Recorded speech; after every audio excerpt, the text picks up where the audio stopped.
bonjour, re-bonjour, re-re-bonjour, parce qu'il y en a que j'ai vu plusieurs fois déjà. Donc là, on accueille Benjamin, et pas Mathieu.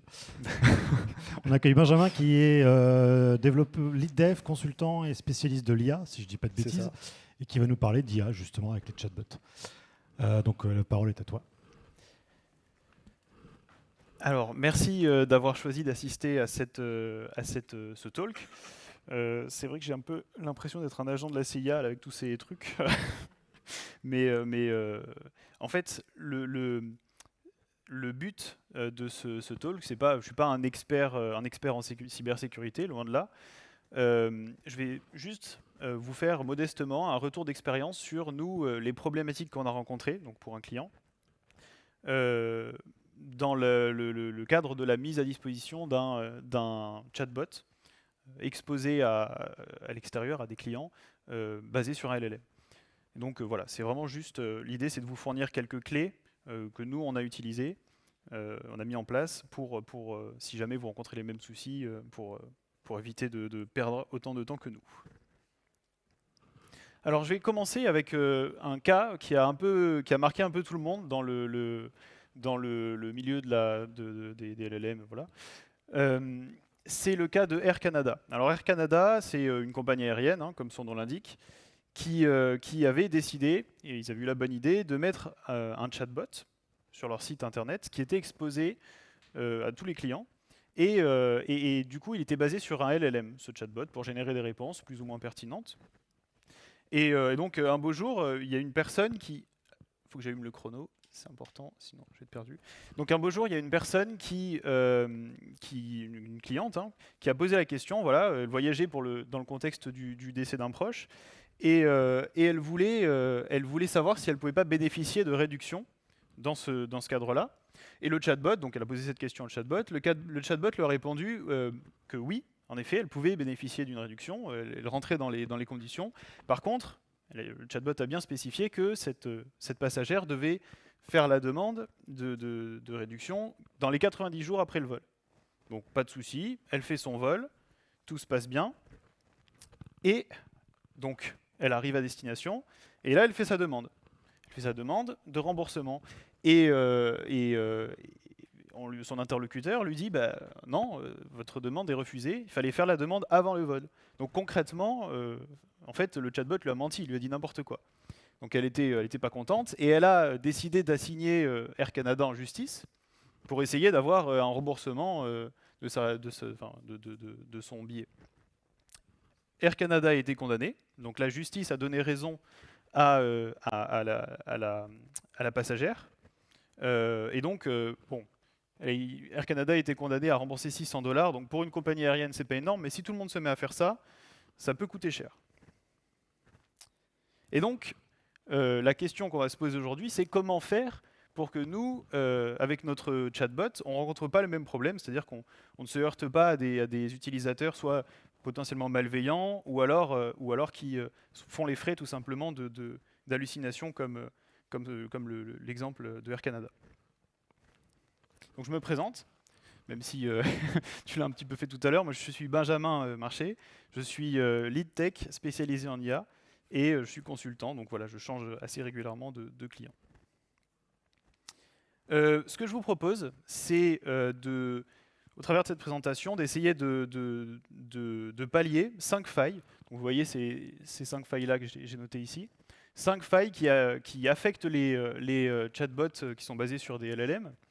La première, c'est les hallucinations involontaires. Donc ça, c'est exactement ce dont a été victime la passagère de Air Canada. C'est le chatbot qui hallucine, il dit n'importe quoi, il invente des choses.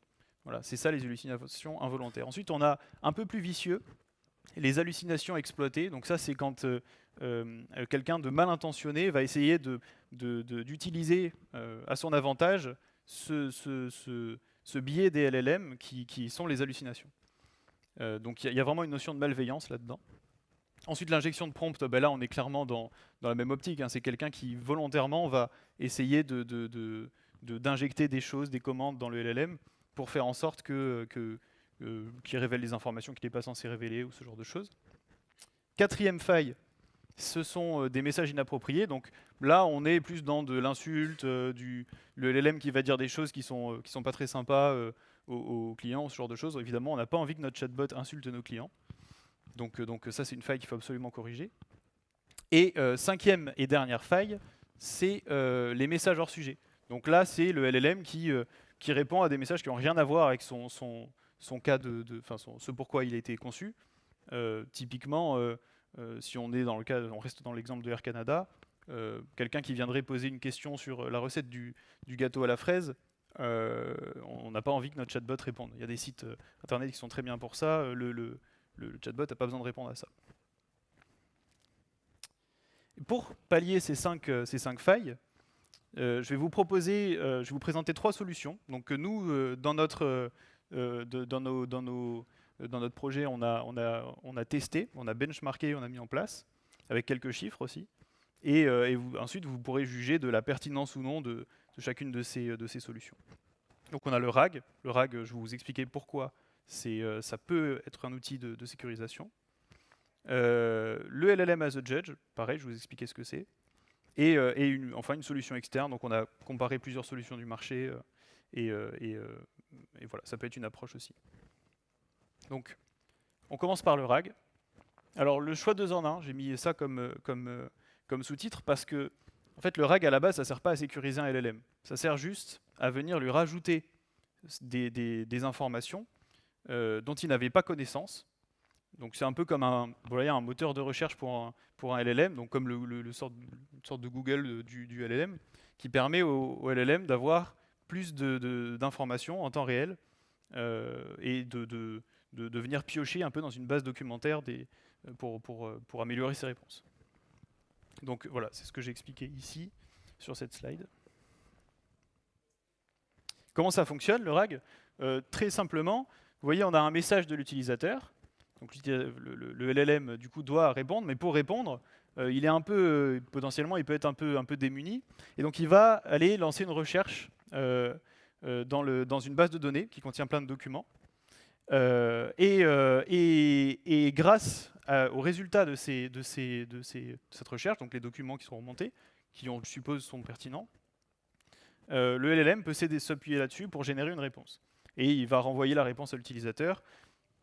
On espère encore une fois que la réponse soit on va dire, ait pris en compte ces documents pour être plus pertinente. Et donc là où ça nous intéresse, nous, dans notre cas de sécurisation des LLM, c'est que en fait, on peut se baser sur ce mécanisme de recherche, de RAG, donc de remontée de documents, parce que si, par exemple, un utilisateur pose une question qui n'a rien à voir avec le sujet du LLM, aucun document ne va remonter dans le RAG, aucun document pertinent ne va remonter. Et du coup, dans ce cas-là, on peut bloquer le LLM en disant non, s'il n'y a pas de documents qui correspondent, qui permettent d'aider à la réponse, ça veut dire que la question n'était probablement pas pertinente. Et donc voilà, c'est comme ça qu'on peut utiliser le RAG pour sécuriser un peu plus nos LLM. Sachant que plus le LLM a de connaissances à sa disposition, moins il a tendance à halluciner, donc c'est un peu un double avantage. En termes de chiffres, vous voyez, c'est assez rapide. Dans un chatbot, si on attend d'avoir de la réactivité, 100 à 150 millisecondes, nous c'est ce qu'on a à 500 millisecondes. Ça augmente le temps de réponse de 100 à 500 millisecondes. Le fait de mettre en place aussi un RAG, ça élimine 92% des messages hors sujet d'après nos tests, encore une fois. Nous, on a mis, en fait, nos tests étaient très simples. Hein. On a pris 1000 messages, qui étaient des messages considérés comme hors sujet, donc soit des insultes, soit des choses qui n'avaient rien à voir avec le schmilblick. Et sur ces 1000 messages, il y en a 92% qui ont été filtrés, donc qui ont été détectés comme étant des messages qui n'étaient pas censés être du ressort du chatbot. Donc c'est plutôt pas mal. Il reste quand même 8%, donc cette solution à elle toute seule ne suffit pas, mais c'est pas mal. Au niveau des avantages du RAG, c'est une technologie qui est spécifique à chaque contexte. Donc évidemment, on met ce qu'on veut dans la base documentaire qui sert à faire le RAG, Et donc, on va mettre des documents qui sont spécifiques au contexte de l'entreprise pour laquelle on travaille, évidemment. Donc ça, c'est un avantage. Deuxième avantage, c'est qu'on réduit les hallucinations. C'est ce que j'ai évoqué très brièvement tout à l'heure. Plus le chatbot, le LLM, a d'informations à sa disposition, moins il va avoir tendance à raconter n'importe quoi. Ça évite aussi le hors-sujet, voilà, par le mécanisme que j'ai décrit juste avant. Ça augmente les connaissances du chatbot. Hein. Habituellement, c'est un peu on va dire la raison pour laquelle on met en place un RAG. C'est pas si cher que ça à mettre en place. Maintenant, il y a des outils qui nous permettent de mettre en place un RAG assez facilement. Voilà, c'est un peu quasiment clé en main, quoi. Donc c'est plutôt pas mal. Et évidemment, il y a aussi des désavantages, c'est que qui dit base de documents dit que si on veut qu'elle marche bien, il faut qu'elle soit assez fournie quand même. Qu'elle soit assez fournie, et donc ça demande un travail pour enrichir cette base de documents. Il faut la maintenir aussi, parce que si on a des documents qui datent de Mathusalem, forcément les connaissances du chatbot vont aussi dater de Mathusalem. Ça augmente un petit peu le temps de réponse, comme je vous ai montré tout à l'heure, entre 100 et 500 millisecondes. Et ça peut être un peu complexe à mettre en place si on n'a pas trop l'habitude, mais bon, c'est vraiment pour mettre un désavantage parce qu'il y a tellement de documentation sur ce sujet que maintenant ça devient de plus en plus facile.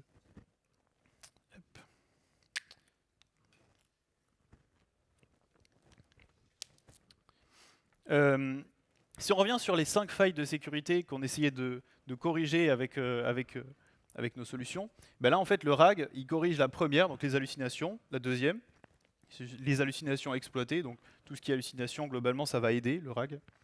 Et la cinquième, donc il aide beaucoup à filtrer les messages hors sujet. Ça c'est plutôt pas mal le RAG. Deuxième solution dont je voulais vous parler, c'est le LLM as a Judge. Alors ça, c'est bon, nous on l'appelle comme ça.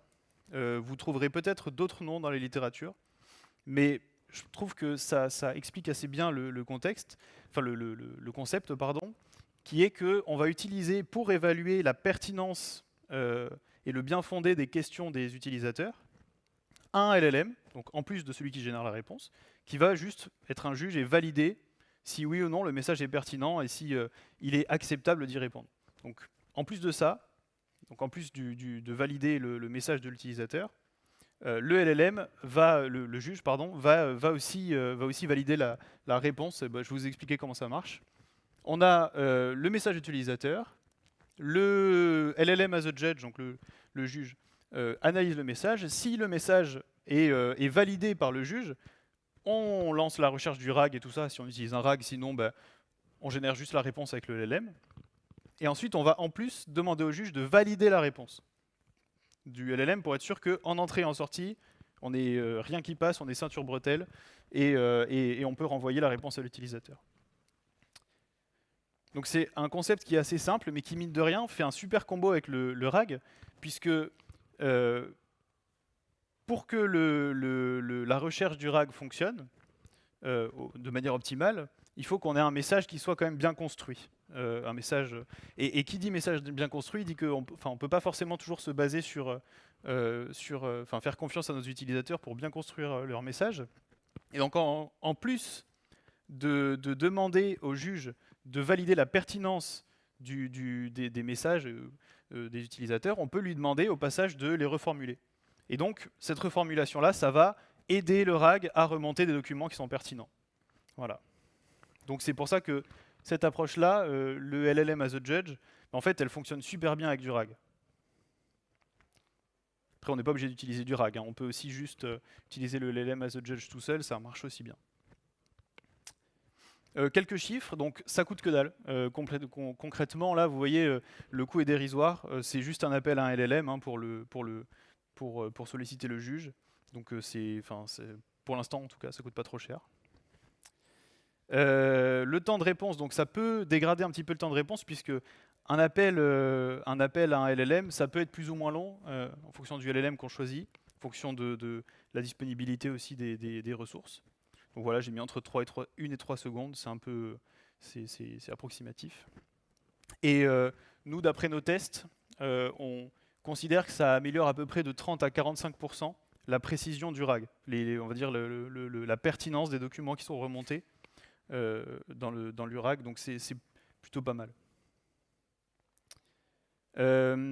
Donc les avantages, c'est que avec un LLM as a Judge, on peut vraiment c'est un outil qu'on peut customiser comme on le souhaite, puisque en fait, la customisation se fait via le prompt essentiellement.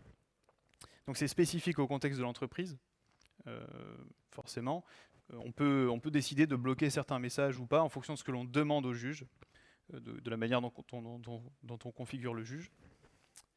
C'est assez simple à mettre en place, c'est juste un appel à un LLM, donc c'est vraiment très facile. Ce qui peut être un peu complexe, j'ai mis un petit bémol quand même, c'est que si l'on veut tester, si on veut mettre en place des outils pour tester la configuration, donc le prompt concrètement du juge, ça peut demander pas mal d'efforts et de ressources parce que tester des prompts, évaluer des performances de prompts, ça peut être un peu complexe. Mais si on ne veut pas faire ça, je veux dire, c'est simple à mettre en place. C'est ce que j'ai dit tout à l'heure, c'est-à-dire que ça permet aussi, le LLM as a Judge peut au passage, en même temps qu'il évalue la pertinence des messages, il peut aussi reformuler, donc ça fait un bon combo avec le RAG. C'est pas cher, voilà, on l'a vu tout à l'heure, un appel à un LLM, ça coûte rien. Et en termes de temps de réponse, ça va, c'est assez rapide.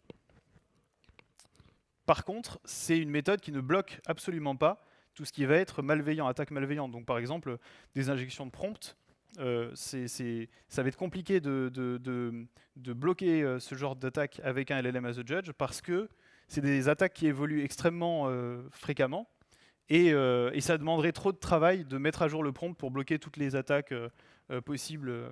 Donc c'est juste pas possible. Et évidemment, il faut mettre à jour le prompt, puisque comme tout à l'heure avec le RAG et la base documentaire qui devait être à jour, là le prompt du juge doit être à jour aussi, et donc ça demande un certain travail. Au niveau des failles de sécurité qui sont bloquées par cette approche, en fait là on a les deux dernières, donc tout ce qui est message inapproprié, donc les insultes, c'est assez facile à bloquer avec ces approches, et les messages hors sujet. Donc on peut dire à notre juge, voilà, tu bloques tous les messages qui ne concernent pas le domaine de l'assurance, par exemple. Et ça marche très bien, ça marche très très bien. Et enfin, dernière option, c'est d'acheter une solution. Alors ça, j'ai mis le choix pragmatique parce que ça fait pas rêver. Mais il faut reconnaître que ça marche. Nous, en tout cas, d'après nos tests, on a pu s'apercevoir que ça fonctionnait bien. Vous voyez, je l'ai mis. Bon, c'est une simple phrase. Acheter une solution externe, c'est pas foufou quand on est développeur, mais parfois il faut savoir s'avouer vaincu. Donc nous, d'après nos tests, sur 1000 messages inappropriés, comme tout à l'heure, ça bloque à peu près 90% des messages. Donc on a envoyé, comme tout à l'heure, comme pour la première solution, on a envoyé 1000 messages qui étaient donc soit des messages agressifs, soit des messages qui contenaient des injections de prompt, ce genre de choses, voilà, qui étaient assez, des messages inappropriés. Et 9 sur 10 étaient bloqués. Voilà, c'est à peu près ça, 90%. On a quand même pas mal de faux positifs avec cette approche. Ça, c'est un problème qu'on a rencontré. Et toutes les solutions qu'on a étudiées avaient ce problème, c'est-à-dire qu'on a toujours des faux positifs, et quand même 2,1%, on peut se dire c'est pas grand-chose, mais si on a un chatbot qui est exposé sur un site internet et tout ça, ça représente beaucoup en termes de quantité. Et souvent, les métiers ont du mal avec cette notion. Donc ça, c'est un truc qu'il faut savoir si jamais vous mettez ça à disposition entre les mains de clients. Les métiers ont du mal avec cette notion de faux positif. Et donc souvent, ils vont venir vers vous en vous disant votre IA bug, et alors que non, c'est juste des faux positifs. Et donc nous, on a testé ça en envoyant 500 vrais messages. 500 messages qui étaient complètement légitimes. Il y avait peu d'ambiguïté. Et on a eu ces chiffres-là. Donc les avantages, c'est facile à mettre en place. Il faut juste appeler une API concrètement. C'est simple à maintenir parce que la maintenance, elle est du côté du fournisseur d'API. Et c'est assez efficace. Mine de rien, voilà, vous voyez les chiffres tout à l'heure, hein, ça bloque 90% des attaques, donc c'est plutôt pas mal. Par contre, le vrai problème de cette approche, c'est qu'elle est générique. C'est-à-dire que tout ce qui est réponse à des questions qui ne concernent pas votre entreprise, c'est pas des choses qui vont être bloquées par cette solution-là, puisque évidemment le fournisseur d'API ne connaît pas le contexte de votre entreprise. Ça peut être cher parce que forcément c'est des services qui sont facturés assez cher. Voilà. Et on crée une dépendance. On crée une dépendance à une société tiers, donc c'est pas forcément souhaité. Voilà, en fonction ça dépend du contexte de votre entreprise.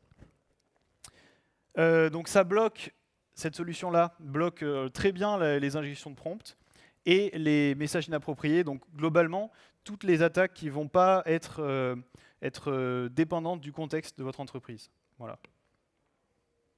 Donc en synthèse, on a ces trois solutions. Elles bloquent toutes des choses, des typologies d'attaques différentes. Nous, on a choisi, au final, d'utiliser une combinaison entre une solution du marché, donc qu'on paye, et un RAG. Donc le combo des deux, ça marche plutôt bien. Vous voyez, là, on comble vraiment toutes les failles de sécurité avec la combinaison de ces deux solutions. On ne s'interdit pas néanmoins d'utiliser un LLM as a judge par la suite si on s'aperçoit qu'on n'est pas suffisamment bon sur la détection des messages hors sujet ou agressifs ou ce genre de choses. Mais pour l'instant, on va partir comme ça. Enfin, on est parti comme ça. Et voilà, dans un second temps, on verra en fonction des retours. Et c'est moins cher dans un premier temps, évidemment. Voilà, donc je vous remercie d'avoir assisté à ce talk. Si vous avez des questions, là je vois sur mon compteur qu'il me reste très peu de temps, donc si vous avez des questions, n'hésitez pas, soit vous m'envoyez sur LinkedIn, c'est pour ça que j'ai mis un QR code, soit vous venez me voir après et puis on peut en discuter, il n'y a aucun souci.